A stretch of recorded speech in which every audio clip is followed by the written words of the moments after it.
As a college student, the thought of a homemade meal sounds pretty good, and so does taking any measure to reduce stress. So in this video, I'll be helping you do both those things.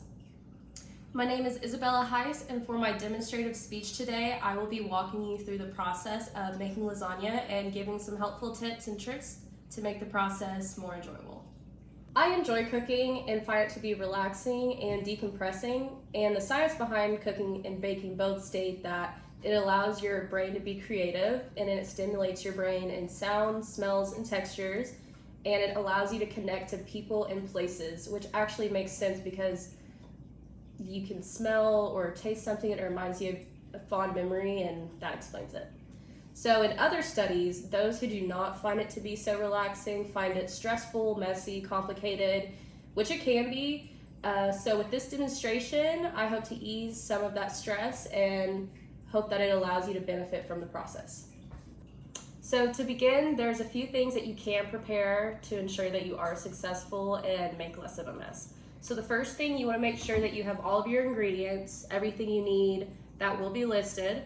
And then second, you're gonna make stations. So I find it easiest and less messy and stressful if you make stations. So your first station, you'll have your stovetop area, which is gonna be your pots, pans, ground beef, and noodles. And then your second station, if you have the counter space, is gonna be your heatless station for your cheese mix. We're gonna tie your hair back if you have it, wash your hands, and you're gonna get started. So first, we're gonna take our pan or pot that we're gonna be using for the noodles, and we're gonna fill it up with water. Now that you have your water in your pot, you can go ahead and get that started on the stove. And for noodles, if you're not sure on how many noodles you're gonna need, a trick I've picked up is to go ahead and take the pan that you're planning on assembling the lasagna in and lay your dry noodles in just to kind of gauge and see how many you think you'll need. And then once you have that guesstimate number, go ahead and double or triple it depending on how many layers you want your lasagna to have. While we're waiting on our water to boil for our noodles, we're gonna go ahead and unpackage our ground beef, which I have here. And for your pan, you can either prep it or not with olive oil or spray, but ground beef does make a lot of grease itself, so you don't really have to. So I'm gonna go ahead and get my ground beef in here. Okay, once our meat's in our pan, we're gonna take all of our seasonings, the seasoned salt, Italian seasoning, garlic and onion powder, and just do enough to cover what's in the pan. And we're not gonna go crazy at first because later on we're gonna drain it, which is gonna take some of the flavor, and then we're gonna add ragu, which adds in more flavor as well as more of our seasonings. So once we give it a good stir, we're gonna go ahead and just let it stay on the stove and start cooking, and we're gonna come back and check on it and stir it every few minutes.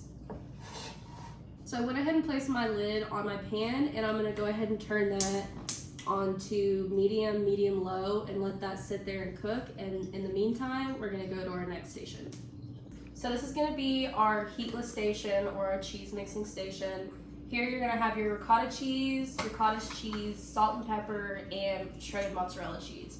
So in your bowl, you're just gonna go ahead and just dump everything. So you're gonna dump your ricotta cheese and cottage cheese. Maybe.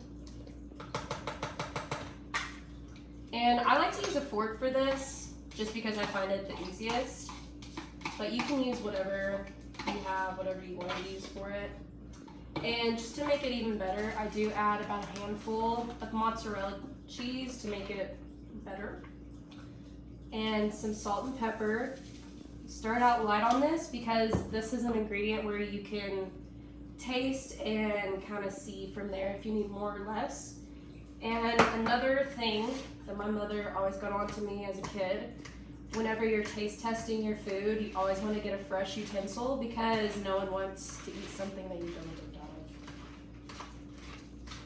of. Now that we have our cheesy layer mixed up, we're gonna go ahead and take the time while we're still waiting on our water to boil to go ahead and clean up some of our mess. So my mom always taught me to clean as you go in cooking, and that really does help with the stress of the mess. Now that our water is boiling, we're actually going to take some further steps before we add in our noodles. So I like to take a paper towel, my grandma taught me this, if you actually put some olive oil or some kind of margarine on a paper towel, rag, whatever clean you have, and you're going to line the inside rim of your pot. And that's going to help it from boiling over, like sometimes will happen and make a huge mess. And then we're also going to add some salt to our water to help add a little more seasoning as well as keep our noodles from sticking to each other. So once we have all that, we're going to go ahead and just drop our noodles in and set a timer. So you can set your timer on your phone, your stove, your microwave, whatever you want. If you're not sure, if you look on the back or side of your box, depending on what noodles you got, it will actually give you a time. So mine will say 10 to 12 minutes, so we'll set a timer and come back when they're done. Okay, now that we're gonna wait on our timer to go off for our noodles, you're gonna go ahead and grab a bowl that can withstand some heat and a strainer.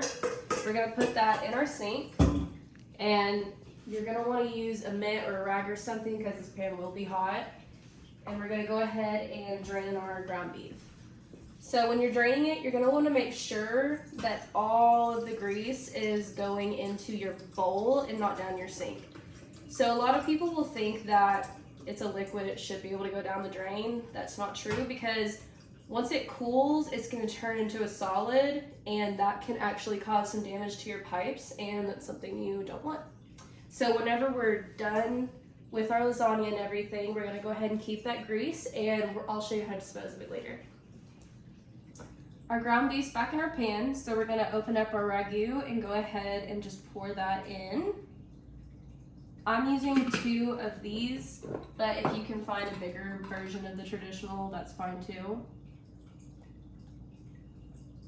And then once you have the ragu in, we're gonna save these jars for later and go ahead and add some more of your seasonings.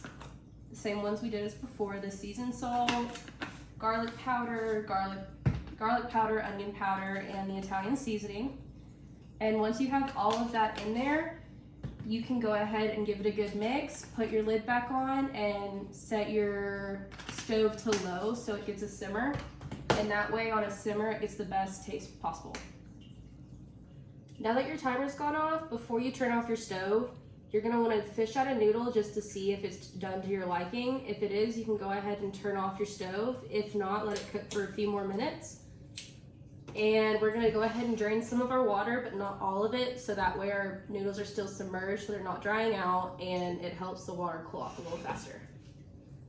Now that we have everything done cooking and ready for the assembly of the lasagna, we're gonna make our assembly station. So you're gonna have your pan that you're gonna be assembling the lasagna in, your cheese mix, noodles, and your sauce. So before you get started on this part, if you plan on serving the lasagna immediately, you're going to go ahead and set your oven to 350 degrees, and that way by the time you're done assembling everything, it's ready to go in. So for our base, we're gonna take some of the sauce and put it in the bottom of our pan, and not a ton, but just enough just to cover the bottom. And this way our noodles won't burn or stick to the pan while it's cooking. First layer of lasagna is gonna be the noodles. So these are still gonna be pretty hot unless you let them cool off enough. So I use a spatula or a tongs because it's a little easier. And it does help with the meat sauce also on the bottom to kind of move them around. And during this part, it's okay if your noodles overlap because more pasta is better. So we're gonna get this first layer in. Our second layer is gonna be the sauce. So we're gonna very generously spread this all over the noodles, completely covering and even kind of squishing it up the side. So our third layer of the lasagna is gonna be that cheese mix that we made. And this part's kind of hard to spread out, so I do just dollops all across.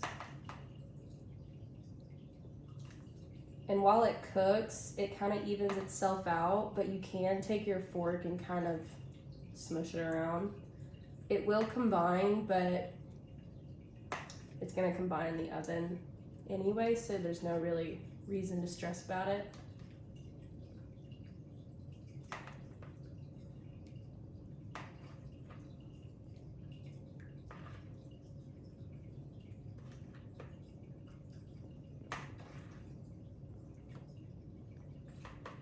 So you put that last layer on, and those are gonna be the same 3 layers that you're gonna repeat depending on how many layers that you wanna have. Once you've put all of your layers together, the very top layer, we're actually gonna put the rest of our mozzarella cheese that we have and put it all over, covering. And once you're done putting all of your mozzarella on, we're gonna go ahead and either put it in the oven for about 20 to 30 minutes, or until the cheese on the top like this is golden brown and bubbly. And in my case, I'm going to be taking it somewhere else to cook. So I'm gonna go ahead and just pop it in the freezer for when it's ready. While you're waiting on your lasagna to cook in the oven, we're gonna take our ragu jar from earlier that we saved, and our grease should be cool enough now. If it's not completely solid, you can just pour it in. If it is completely solid, just take a spoon and scoop it out. So I'm just gonna pour mine in since it's not completely solid yet, but cool enough for this jar. And after that, I can just throw it away. So now I'm gonna take this, throw it away, and throw away any extra trash, clean up, wipe down my counters and the dishes also. I hope this how-to on making lasagna has made the process of cooking more manageable for you. And just to remind you that cooking is not that hard unless you make it hard. So have fun, be creative, and you've got it.